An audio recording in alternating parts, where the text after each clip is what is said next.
नमस्ते। आज के इस विश्लेषण में हम एक ऐसे इंसान की कहानी पर बात करने वाले हैं जिनकी पहचान सिर्फ एक बिजनेस टाइकून होने से कहीं ज्यादा है।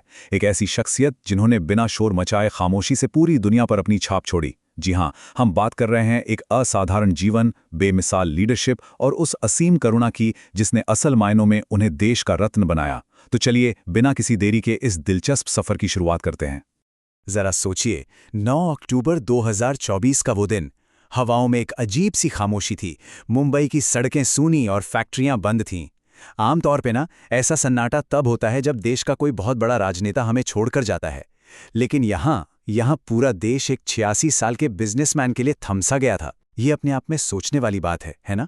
कि आखिर एक इंसान ने अपने जीवन में ऐसा क्या कमाया कि उनके जाने पर पूरे हिंदुस्तान की आंखें नम हो गईं। वो विदाई किसी आम उद्योगपति की नहीं थी। वो विदाई थी सच्चे भारत के रतन की। इस कहानी का पहला पड़ाव है एक अटूट इच्छा शक्ति। चलिए जानते हैं उनके उन शुरुआती संघर्षों के बारे में। इस शानदार सफर की नींव को समझने के लिए हमें थोड़ा पीछे 1947 में चलना होगा। एक तरफ देश अपनी आज़ादी का जश्न मना रहा था और दूसरी तरफ एक 10 साल के बच्चे की दुनिया बिखर रही थी। उनके माता पिता का एक बहुत ही पब्लिक डिवोर्स हो रहा था। आप समझ सकते हैं कि उस उम्र में स्कूल में मजाक उड़ाया जाना और घर की उस खामोशी को सहना कितना मुश्किल रहा होगा। लेकिन उस मुश्किल दौर में उन्हें सहारा मिला अपनी दादी लेडी नवाज़बाई टाटा का।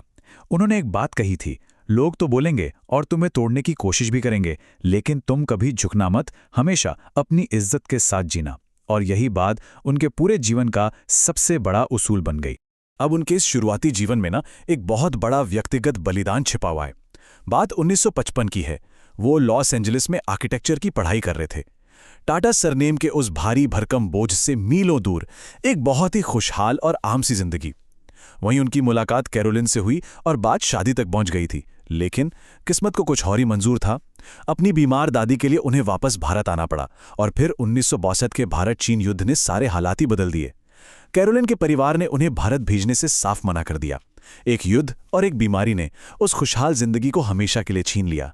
और सच कहें तो इसके बाद का उनका पूरा जीवन एक बेहद शांत अकेलेपन में ही गुजरा। 1962 में जब वो हमेशा के लिए भारत में रुक गए, तो आपको क्या लगता है उनके लिए कोई रेड कारपेट बिछाया गया होगा? बिल्कुल नहीं। उन्हें जमशेदपुर भेजा गया।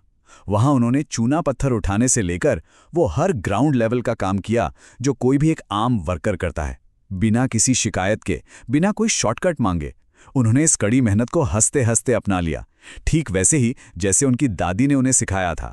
करीब 10 साल तक इसी तरह पसीना बहाने के बाद उनके सामने आया उनका पहला असली इम्तिहान। नेल्को कंपनी। ये उस समय एक डूबता हुआ जहाज था जिसका मार्केट शेयर गिरकर सिर्फ 2% रह गया था। लेकिन उन्होंने हार मानना तो सीखा ही नहीं था। उन्होंने तुरंत तकनीक को अपग्रेड किया, सारे पुराने लोन चुकाए और उस दौर के मुश्किल लाइसेंस राज के बावजूद उस 2% के मार्केट शेयर को सीधा 20% तक खींच लाए। ये कोई छोटी बात नहीं थी। और यहीं से शुरू होता है हमारा दूसरा पड़ाव, द क्वाइट टेक ओवर, यानी कैसे उन्होंने टाटा ग्रुप की बागडोर संभाली। साल था 1991। बीमार जेआरडी टाटा ने जब ब्रीच कैंडी अस्पताल से 95 कंपनियों की चाबी उन्हें सौंपी, तो रास्ता कांटों से भरा था। जो पुरानी लीडरशिप थी ना, वो उन्हें सिर्फ एक अनुभवहीन, कमजोर लड़का समझती थी। रूसी मोदी जैसे पुराने दिग्गजों ने तो खुलेआम उन्हें और उनकी टीम को जोकर तक कह दिया था। अब कोई और होता तो शायद बहस करता, प्रेस कॉन्फ्रेंस बुलाता, लेकिन उन्होंने ऐसा कुछ नहीं किया। उन्होंने चुपचाप सिर्फ एक नियम लागू कर दिया, मैंडेटरी रिटायरमेंट पॉलिसी। चेयरमैन के लिए 65 साल और मैनेजिंग डायरेक्टर्स के लिए 75 साल की उम्र तय कर दी गई। बस इस एक सख्त नियम ने रातों रात 3 दशक पुराने पावर स्ट्रक्चर को ढहा के रख दिया और सारे विरोधियों को कंपनी से बाहर का रास्ता दिखा दिया। चलिए अब आगे बढ़ते हैं सफलता से बदला और उनके ग्लोबल टेक ओवर के उस शानदार दौर की तरफ। 1999 में ना टाटा इंडिका के लॉन्च के बाद कुछ तकनीकी दिक्कतें आ रही थीं। मदद की उम्मीद में वो फोर्ड मोटर्स के पास गए, लेकिन उस मीटिंग में जो हुआ वो बहुत अपमानजनक था। फोर्ड के अधिकारियों ने उनका मजाक उड़ाते हुए कहा कि जब कार कंपनी चलानी नहीं आती तो इसमें हाथ क्यों डाला। सोचिए कितना बुरा लगा होगा। लेकिन वो चुपचाप उस कमरे से बाहर निकल आए। कोई आर्ग्यूमेंट नहीं, कोई ड्रामा नहीं, बस अपने मन में एक खामोश कसम खा ली कि वो टाटा मोटर्स को कभी बिकने नहीं देंगे। और उसके बाद जो हुआ वो तो जैसे इतिहास के पन्नों में सुनहरे अक्षरों में दर्ज हो गया। साल 2000 में टाटा टी ने 2113 करोड़ रुपए में ब्रिटेन की बेहद मशहूर ब्रांड टेटली को खरीद लिया। फिर 2006 में कोरस स्टील का अधिग्रहण किया और आखिरकार 2008 में फोर्ड से ही जैगुआर लैंड रोवर को खरीद लिया। ये एक के बाद एक ग्लोबल ब्रांड्स को अपना बनाने का ऐसा सफर था जिसने पूरे दुनिया को चौंका कर रख दिया। वैसे इस ग्लोबल एक्सपेंशन में एक किस्सा बड़ा ही रोमांचक है। जब कोरस स्टील को खरीदने की बात चल रही थी तो ब्राजील की कंपनी CSN के साथ एक बहुत ही जबरदस्त बिडिंग वॉर छिड़ गई थी। CSN ने 603 पेंस प्रति शेयर का ऑफर दिया था, लेकिन उन्होंने अपना आखिरी और मास्टर स्ट्रोक खेला 608 पेंस पर, मतलब सिर्फ 5 पेंस का अंतर। और इस जरा से मार्जिन ने पूरे 1 लाख करोड़ रुपए की डील पक्की कर दी। एक भारतीय कंपनी ने ब्रिटिश स्टील को खरीद लिया था। अब जरा इस 9,200 करोड़ रुपए के आंकड़े पर गौर कीजिए। ये वो रकम थी जो जैगुआर लैंड रोवर को खरीदने के लिए उन्होंने कैश में चुकाई थी, और वो भी किसे? उसी फोर्ड कंपनी को जिसके अधिकारियों ने कभी उन पर हंसा था। सच में इससे बेहतरीन पोएटिक जस्टिस और क्या हो सकता है? अपना बदला पूरा किया और वो भी बिना एक भी कड़वा शब्द कहे। कहते हैं ना, असली जेंटलमैन बदला नहीं लेते, वो बस जीत कर दिखाते हैं। बिजनेस की इस तेज रफ्तार वाली दुनिया से थोड़ा बाहर निकलते हैं। आइए बात करते हैं उनके अगले पहलू की, सहानुभूति और इंसानियत की मिसाल। 2003 की बात है। एक रात बहुत तेज बारिश हो रही थी और उन्होंने एक स्कूटर पर भीगते हुए 4 लोगों के परिवार को देखा। बस उसी पल उन्होंने एक सपना देखा, भारत के हर आम परिवार के लिए 1 लाख रुपए की कार बनाने का। और यहीं से जन्म हुआ टाटा नैनो का। लेकिन जब पश्चिम बंगाल में भारी राजनीतिक विरोध के चलते फैक्ट्री का काम बीच में ही रुक गया, तो उन्होंने सिर्फ इतना कहा, एक प्रॉमिस हमेशा एक प्रॉमिस होता है।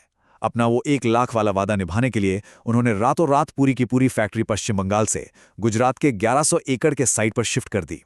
और फिर आया वो दिन जिसे कोई भारतीय नहीं भूल सकता। 26 नवंबर 2008 ताजमहल पैलेस होटल पर हुए उस भयानक आतंकी हमले में पूरे 49 घंटों तक दहशत का माहौल रहा। हमले में 31 मासूमों की जान चली गई। वो एक बेहद दर्दनाक समय था। और जानते हैं, वो पूरे 3 दिन तक अपने उसी होटल के बाहर गहरी पीड़ा और बिल्कुल खामोशी के साथ खड़े रहे। लेकिन इस हमले के बाद उन्होंने जो कदम उठाए वो उनकी असीम करुणा की गवाही देते हैं। उन्होंने खुद व्यक्तिगत रूप से प्रभावित 80 परिवारों के घर जाकर उनसे मुलाकात की। जो शहीद हुए उनके परिवारों को जीवन भर की सैलरी दी गई। बच्चों की पूरी पढ़ाई का खर्च, जीवन भर के लिए मुफ्त मेडिकल केयर और सारे पुराने लोन माफ कर दिए गए। और सबसे बड़ी बात, ये मदद सिर्फ टाटा के कर्मचारियों तक सीमित नहीं थी। Railway workers, street vendors, police वाले, हर उस इंसान तक मदद पहुंचाई गई जो प्रभावित था। संकट के समय असली लीडरशिप कैसी होनी चाहिए, ये उन्होंने पूरी दुनिया को सिखा दिया। अब पहुंचते हैं इस सफर के आखिरी पड़ाव पर, एक अरबपति की विरासत। साल 2012 में जब वो 75 साल के हुए तो अपने ही बनाए नियम के तहत उन्होंने रिटायरमेंट ले लिया। बाद में साइरस मिस्त्री के साथ हुए उस कड़वे बोर्डरूम विवाद के दौरान भी उन्होंने अपनी वो शांत गरिमा कभी नहीं खोई। उनकी असल पहचान उनके इस सादे जीवन में ही तो बसती थी। जरा सोचिए, एक ऐसा अरबपति जो अपनी कार खुद चलाता हो, जो छोटे छोटे स्टार्टअप्स में निवेश करता हो, जो जीवन भर एक गहरे व्यक्तिगत अकेलेपन के साथ रहा हो, और जो एक बीमार आवारा कुत्ते के लिए ब्लड डोनर ढूंढने के लिए इंस्टाग्राम का इस्तेमाल करता हो। सच में यही थी उनकी सबसे खूबसूरत पहचान। और अपने जीवन के इस आखिरी अध्याय में उन्होंने जो किया वो शायद कोई सोच भी नहीं सकता था। इस दुनिया को अलविदा कहने से ठीक पहले उन्होंने भारत के लोगों की भलाई के लिए 10,000 करोड़ रुपए का एक बहुत विशाल दान छोड़ दिया। मतलब जिस इंसान ने अपना पूरा जीवन दूसरों के लिए घर बनाने में लगा दिया, जाते जाते भी वो अपना सब कुछ इस देश के नाम कर गया। तो आखिर में एक बहुत बड़ा सवाल हम सबके सामने रह जाता है, आने वाले कल का इतिहास उस शांत अरबपति को कैसे याद रखेगा जिसने करोड़ों लोगों के लिए आशियाने बनाए लेकिन अपना खुद का जीवन एक खामोश अकेलेपन में गुजार दिया।